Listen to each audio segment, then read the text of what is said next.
Hello, lovely people. I welcome you once again to Bright and Clara's channel. This is episode 68 on Mr. Bright Project. All right. Again, I want to take this opportunity to thank each and everyone for making time out of their busy schedule to watch my channel. I hope you learn something every day. The vision and goal of this channel is to broaden your horizon, guide you in the right direction. In case you need our help, I'm always available to assist you. Okay, yes, just be vigilant in whatever you're doing in building your dream house. Make sure that if you're vulnerable, people will take advantage of you. And that is why I've always used the word if you're vulnerable, please reach out to me and I'll be able to assist you. All right. So let's get back to my project. In our last episode, which was episode 67, I started the plastering of the inner building or the inner rooms of the apartment. Here is the kitchen, and mostly kitchen, the plastering is not going to be smooth. It has to be rough. Why is it rough? It should be rough in order to hold the tiles. In case you're going to tile the entire kitchen, then the plastering should be rough so as when the tiling comes, it will be able to hold it properly. On the floor, you see the piping for the electricals. Electrical sockets normally are run through the floor, not through the ceiling. The ceiling ones are those for the lighting. So on the upper level through the ceiling are for the lighting system, and those you see on the floor are for the sockets. So those are the two ways as you see. So anytime you see a pipe running on the floor, it's either for a TV socket, okay, you vote for TV, 110 telephone, or maybe an air conditioned pipe. All of that are run through the floor. There are some instances where, due to constraints and availability of space, some lighting wires are run through the floor, but it's very rare. Very rare. So this is one section of the apartment where, after the installation of the burglary proof, we started plastering of all the areas. Okay, it was very, very important for me to be able to accomplish that. As of now, the total bag of cement that I've used so far is 210 bags, and I'm not yet done. Okay, again, I've run all the electrical wires through all the apartments, which I've shared with you on episode 67. So if you haven't watched episode 67, you go there where I show the electrical shop where I normally buy all my electrical wires. Here I've done all the electrical wiring, which is basically our British standard. I have also run all the TV sockets for the various rooms. There's a 2-room here, all en suite, with one hall, kitchen, and a dining. Okay, I'm running a TV socket all throughout, so I could have the satellite dish on top of the roof. Okay, there is a separate meter for each apartment. Each apartment is on a single phase meter, not a 3-phase. Based on the load that I have here, it is not required that I have a 3-phase. If I have 2 ACs and I'm going to have a solar water heater, which is not going to be an internal one to draw power, then it is ideal to have just a single phase. But assuming I'm going to have an electric water heater, then I'm going to run a 3-phase system in order to balance the circuit, because I have 2 air conditions, let me say 3 air conditions, one in bedroom 1, bedroom 2, and then in the hall. You understand? And therefore I'm going to be having a 3-phase air condition. All right, so apparently you see that all the wiring done according to international standard, or according to the approved code of the Ghana Institute of Electrical Engineers. Okay, if you're an electrical engineer, you should have your license from the National Institute of Electrical Engineers from Ghana. Okay, they will give you license to operate, and it shows that you know the job properly. And therefore, once you're employing an electrician, please verify. Okay, verify. There are so many ways to do your wiring. Okay, where your sockets are supposed to be placed, their height at which they are supposed to be. Okay, all this is very, very important. If you don't have a qualified electrician to do that for you, you will see that your switches and sockets will be displaced. Okay, I'm having all the air conditioning pipe run through the floor for the decondensed pipe water. Okay, yes, and then air conditions are supposed to be placed in a position where the air does not blow towards you, it blows away from you. You understand? Or it blows towards your feet, it blows from your head towards your feet. Are you with me? So be very vigilant. Always ask questions prior to the installation of anything in your dream house. Ask them, we no oko fixi wahi, we no ode shahi, we no oko fixi wahi, ode shahi. All of this you have to ask. You understand? You really have to ask, so that you don't find yourself wanting and then trying to remove and redo, remove and redo. Okay, so this is the other next apartment. Okay, so here we've not done the wiring yet. So once they are through with the plastering, we're going to go ahead and do all the wiring. Okay, and then also we'll come and do the floor piping work for all the sockets.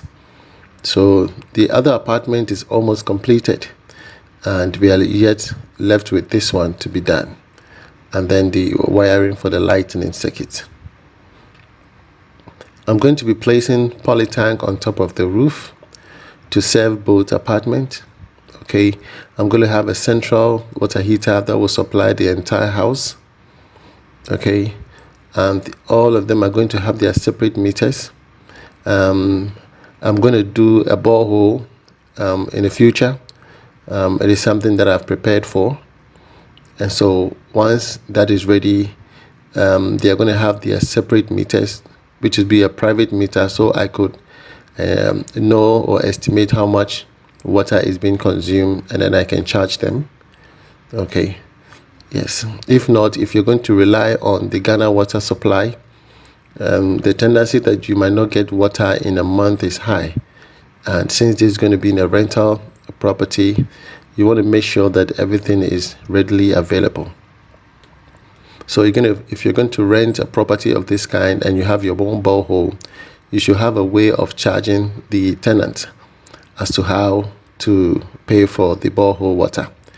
If you're going to be running a solar water heating system, then they should be paying for a fee monthly, not too high, but something reasonable at a percentage, so as to do periodic maintenance on the solar water heater, since it's a centralized water heater and it's not using electricity but instead the sunlight. But it needs maintenance, it requires maintenance. You understand? All right. So here at the front of the building, this is the porch and the staircase leading to the apartment. As I mentioned earlier in episode 67, I wasn't comfortable with just having one pillar support the entire slab, which is about 40 feet. So I supported the slab with echo jacks, and then we have to do some drilling to introduce new pillars. So all these two pillars will be shooting up already. One is up already, so I'm going to extend this one to go up there to support the slab. Okay, so it's going to look like 3 pillars at the front. Okay, so one here on the left, one in the middle, one on the far right hand side.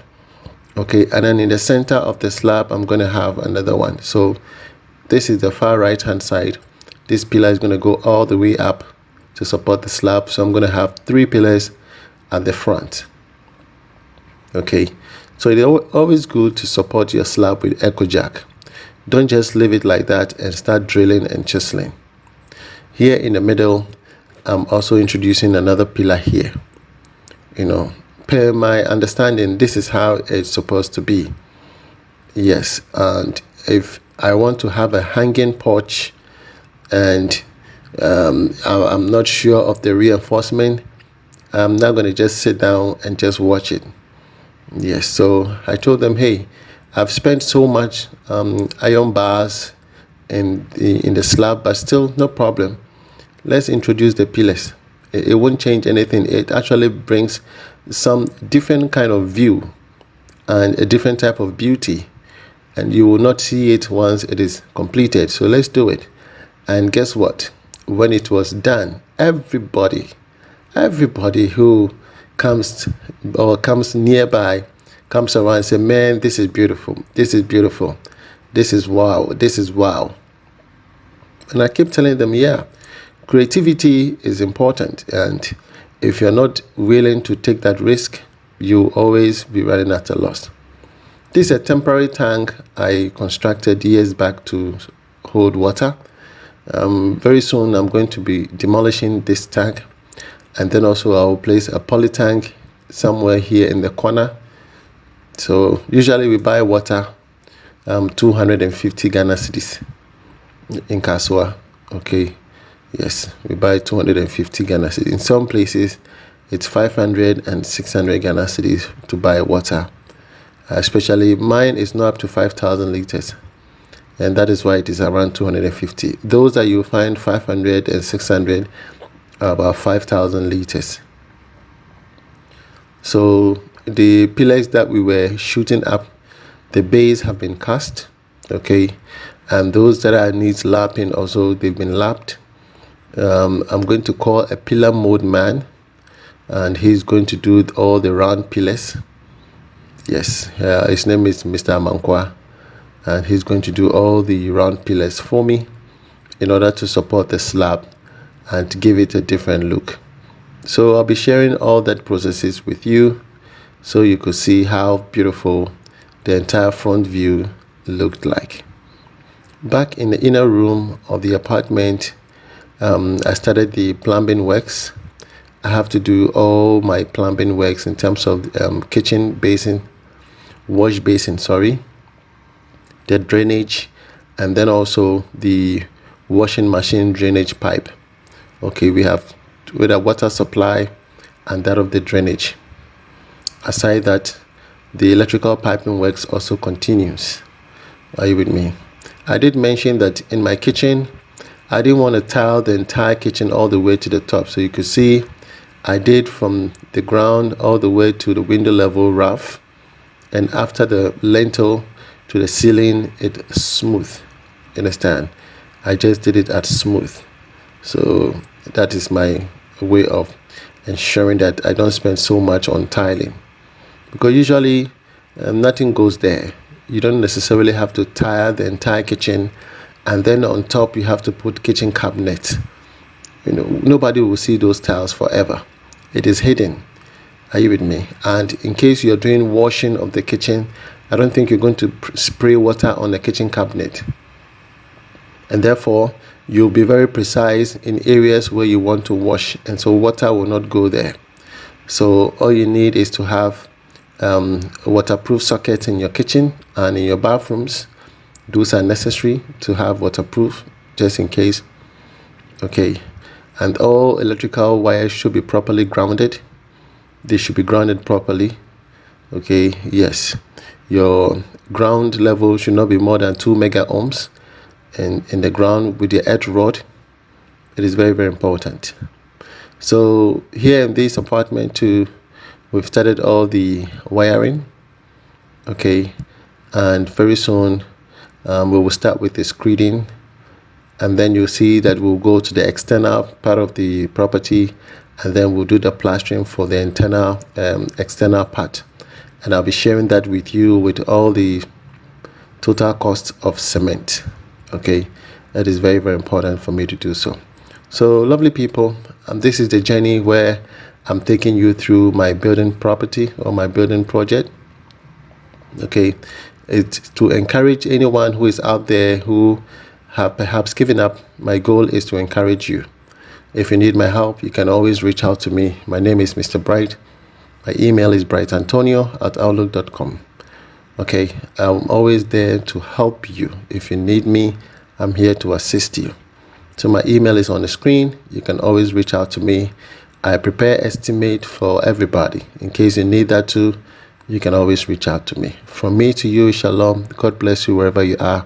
Bye-bye.